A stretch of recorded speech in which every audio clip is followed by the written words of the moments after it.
welcome back to the Winning Agenda. I'm Jesse Muleman-Marshall, and what we got today is a sealed deck opening from the first event we ran at Plenty of Games here in Melbourne, Australia with the Alpha packs. So this is going to be me talking you through the process of building my sealed pool as I open the packs and as I see the cards develop.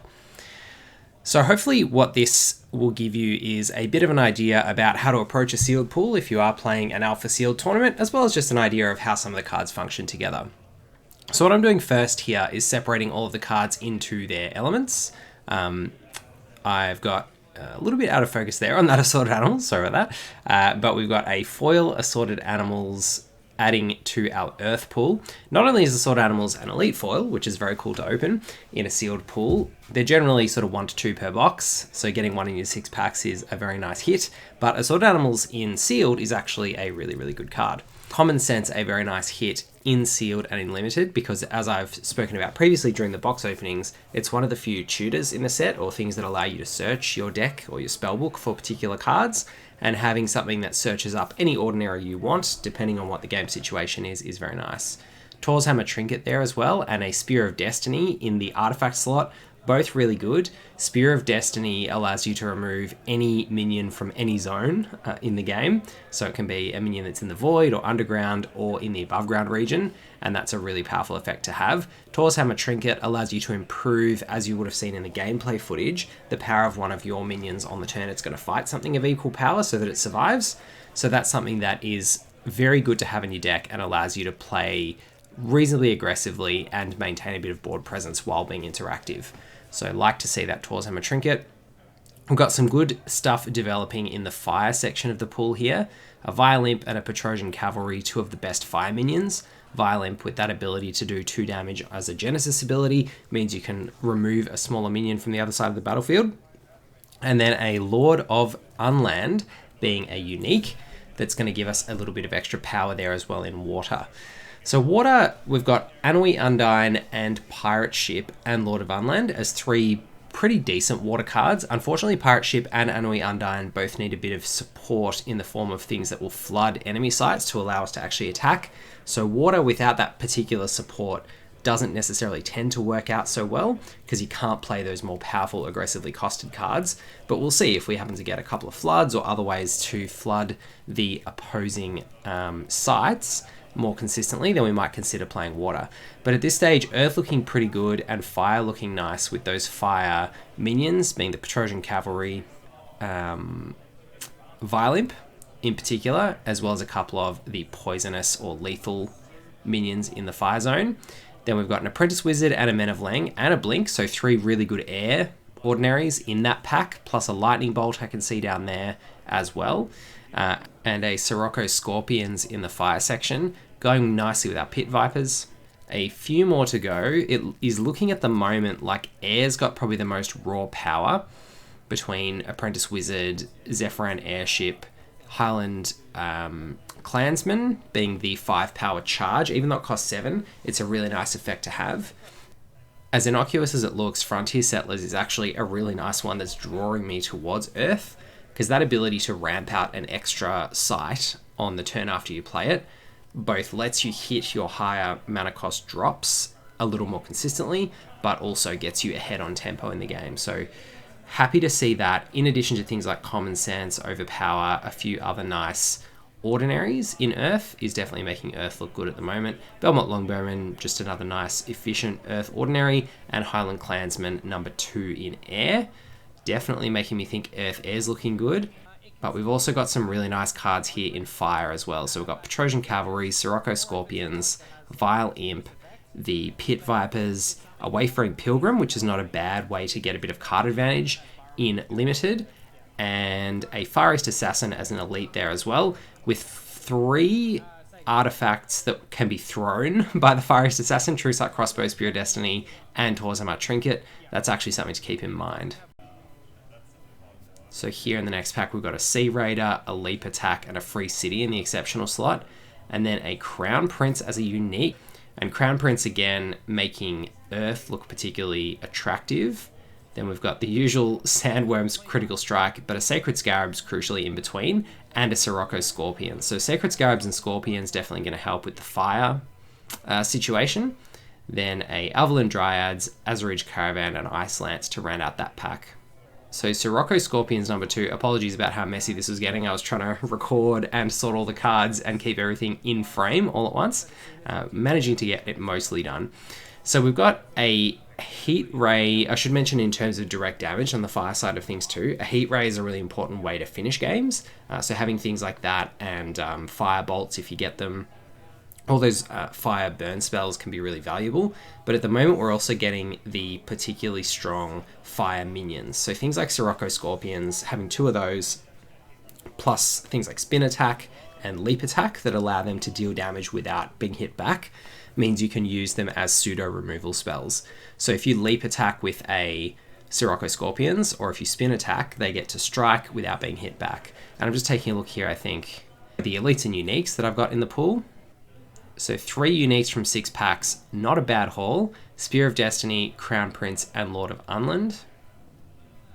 And of course, that foil elite Assorted Animals.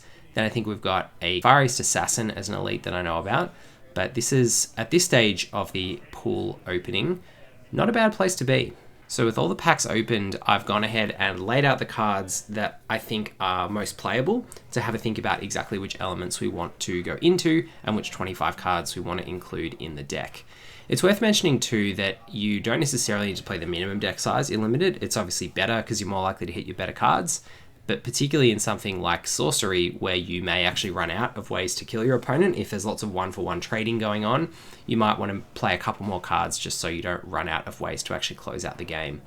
So I'm having a look here at the minions in Fire particularly, just seeing if there's enough minions that will help me accomplish that purpose of dealing the 20 damage to my opponent, because I know that I've got some decent reactive things like the Sirocco Scorpions, the Pit Vipers to deal with the opponent's threats, as well as a couple of nice minions like Petrosian Cavalry to get aggressive, but I'm a little bit concerned at this point that Fire might not have enough on the sort of beefier side of minions. We've got the Ogre Goons at 3 power, but that's really about it. Between that and the Petrosian Cavalry, they're going to be carrying a lot of the load of trying to take our opponent's life down if we rely heavily on fire. We have got a couple of ways to allow our minions to strike, but that's really going to be most useful. The Leap Attack, the Leap Attack and the Spin Attack are going to be most useful at getting the Sirocco Scorpions to remove the opposing minions from the board. So having a look here at you'd expect that Earth would have a lot of things like Amazon Warriors, or even at Exceptional, some of those 5-power Exceptionals. But if you just quickly scan down the Earth cards on the right-hand side there, you'll see there's not even a 4-power minion. There's not even like an Autumn Unicorn or something. So we're looking at max 3-power on that side. So again, between Earth and Fire, I think there are 2 strongest elements here. The air cards, whilst there's a few good cards like Lightning Bolt and Apprentice Wizards are strong cards for sure, if the Apprentice Wizards aren't drawing you into anything with a high raw power level, they're not particularly good either. So Highland Clansman is actually the card in air that I think I'm most excited to play, because it's a 5-power minion, and this deck is just sorely lacking ways to put down threats that the opponent has to respond to, and that we can profitably rely on to close out the game as well. So Highland Clansmen I've got off to the side because they're the things that are plugging a bit of a gap in my other 2 elements. I'm just laying out and separating the minions and the non-minion cards here in Earth. So those Frontier Settlers in particular are making me want to play Earth. Shield Maidens and Crown Prince, also really nice ones. Wild Boars with the low cost is good, and the double Common Sense to help me find things like the Sirocco Scorpions and Pit Vipers if I need them, but also any other removal spells or finishes like Heat Ray, or particular minions that I can tutor up with the Common Sense. So definitely some flexibility in the Common Senses, and they, along with the Frontier Settlers, definitely making me want to play Earth over air as a sort of main element. And the Assorted Animals can actually find Sirocco Scorpions, Sacred Scarabs, Pit Vipers, and the Wild Boars. So it's got quite a few options in terms of what I'm going to look at in the deck to tutor up with the Assorted Animals. So when you play Assorted Animals for 6 and you grab Wild Boars, Pit Vipers, a Sacred Scarabs and a Sirocco Scorpions, that's a pretty good turn. Yes, it costs you 6 mana, but it's getting you 4 cards that you can then deploy out as threats. And that way of getting card advantage is actually a way that, even though we don't have a lot of raw power in this deck, you can actually manage to close out games by deploying multiple threats that your opponent can't just 1-for-1 you and respond to. Apprentice Wizard is a way that we could do that, but as I said, I'm a little bit cool in this particular deck on how good Apprentice Wizard is going to be, because it's just going to be drawing us into a lot of other 1, 2, and 3 power minions, which for 3 mana is not really going to get us there, I don't think. So in the end, I am making the decision here that air is going to be the splash, and with air as the splash, yes, Lightning Bolt and Blink are powerful, but we'd probably just want to be splashing for the things that are most missing in the other elements. So because we've got the leap attack and the spin attack in fire, I think we can probably afford to forego the lightning bolt. And because we've also got the Sirocco Scorpions ×2 and the Pit Vipers, we can probably do without the lightning bolt as a piece of removal, since we've also got the heat ray as a way to finish the game, which we can tutor up with the 2 common senses. So I'm more looking for that beef from the Highland Clansmen, I think, as our main priority. So between fire and earth here, we've got, I think, about 25 cards or 26 cards. So about 26 cards plus the 3 artifacts, so about 29 playables there. So this is where the deck kind of ended up, and I really wanted to get those Highland Clansmen in because I just felt like with just the fire and earth cards, there wasn't quite enough power. And so as you can see, between all these minions, the highest power is 3, as I mentioned as we're going through. And getting those Highland Clansmen in there really is a priority. So I took out the overpower because I thought, if I bring the Clansmen in, I've got some 5 power minions that are pretty strong. I don't need to be creating temporary 5 power minions. I can have things that are always 5 power. I'm then counting up the cards and realizing that I've still got too many and thinking about what I might want to take out. So looking through all the minions in the deck, it really is the Scent Hounds that are probably the weakest for their mana cost. The things like Violin for 2 mana, Sirocco Scorpions are giving you so much more of an impact on the board than the Scent Hounds are. Frontier Settlers, Alvalan Dryads, all of them are much, much better 2-drops. So it's the Scent Hounds that are first on the chopping block. And then I've got to also still make a couple of other cuts. So I think from memory, by the time I got to the end, I've got those Highland Clansmen there off to the side. I'm about to bring those in. And then if I'm thinking about playing the Clansmen, there's also a couple of other cards I mentioned in air that are just 1 air threshold to splash, and that is Lightning Bolt and Blink. As I said, we've got enough mobility, I think, not to need the blinks, but Lightning Bolt is definitely one that's worth considering because we don't have that much direct removal. And although we've got these lethal minions in the 2 Sirocco Scorpions and the Pit Vipers, having an extra Lightning Bolt as some removal can be helpful. I actually ended up cutting the Lightning Bolt in the end because you kind of, if you want to play as removal, you want to have that air threshold earlier. And just with, as we'll see in a moment once we get to the site deck construction, the Atlas construction, the Lightning Bolt, the number of air sites that I have didn't really justify playing an early Lightning Bolt as removal. So really then you're only playing Lightning Bolt as something to kill them when they're at death's door. And I felt like at that point, I didn't really want to cut anything else I had in here for that. Because I had already the 2 common senses and the Heat Ray as a way to finish the game. As long as I save Heat Ray as a finisher and know that it's in my deck, I'm not too worried about that. So Scourge Zombies and Spin Attack I've brought to the front there as things that are probably on the chopping block. True Sight Crossbow I've taken out. Taurus Hammer Trinket and Spear of Destiny. Oh, the crossbows come back. True Sight Crossbow does help to close out the game. It can give something ranged and therefore make it harder for their avatar to run away from that minion. Particularly if you put on something airborne, it gets that the nearby range, so it can shoot on the diagonals as well if it's airborne. So True Sight Crossbow can help to finish the game with something like a Sacred Scarabs. But at the same time, we are a little bit pressed for deck size here, and we can't have too many non-minion cards in the deck. So in the end, I don't think I quite got it in this deck construction video, or I might here. I took out the Leap Attack, the Blaze, some of the cards I'm sort of pointing at here. Leap Attack, Blaze, and Scourge Zombies from here. And I think that leaves us at 25 cards from memory. So I'll just count them up.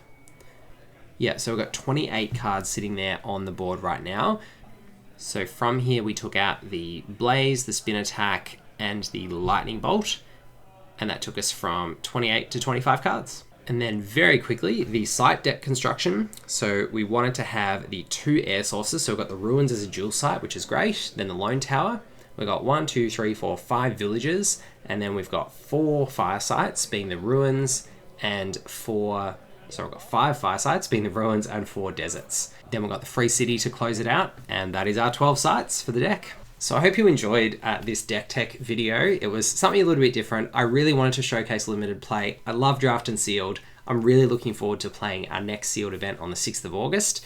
Thank you to everyone who came along to our first event. Looking forward to seeing all of you who are coming back. I think almost everyone who came the first time is able to come again. And we've got a bunch of other people, some of whom are traveling from interstate, which in Australia is quite a long way, to play in our sealed event on the 6th of August. So I hope you enjoyed taking a look at what sealed can be in Sorcery, both through the game, which I posted before, and through this deck construction and booster opening video. It just gives you a taste of how much more fun you can have with your cards in limited environments. You know, you get so much more use out of things which you might not play in constructed and which you might just discard if you're opening packs, but playing them in sealed or booster draft is a great way to get that extra afternoon of enjoyment out of the cards before you perhaps retire them and just hold on to the uniques and the elites and some of the more playable things in constructed, or add some of them to your binder. So do jump into a sealed event if you like. I've posted all information on the previous video that I made of gameplay about how we played our sealed deck tournament, but if you have any questions, feel free to email me at thewinningagenda@gmail.com. If you're a tournament organizer or a store who wants to run a sealed deck event, or those of you who are on Discord, you can catch me in the Sorcery Discord as Jesse M, and I'm very happy to have a chat with you about how we ran our event, if it's something that you would like to do in your local store. We've got some more Sorcery content coming up in the next couple of weeks. Hope you enjoy that. I hope you're all enjoying your Sorcery journey so far, opening your Alpha packs, putting together your Alpha collections. Let me know what you've been enjoying most. Is it deck construction? Is it just putting together your binder? Are you planning to play some constructed, some sealed, some limited in your local area? Let me know what you're enjoying most and what you're looking forward to. And I look forward to seeing some of you in person, some of you on Discord, and some of you just through the comment section on YouTube, and hearing all about your various Sorcery journeys. Thanks very much. We'll see you next time.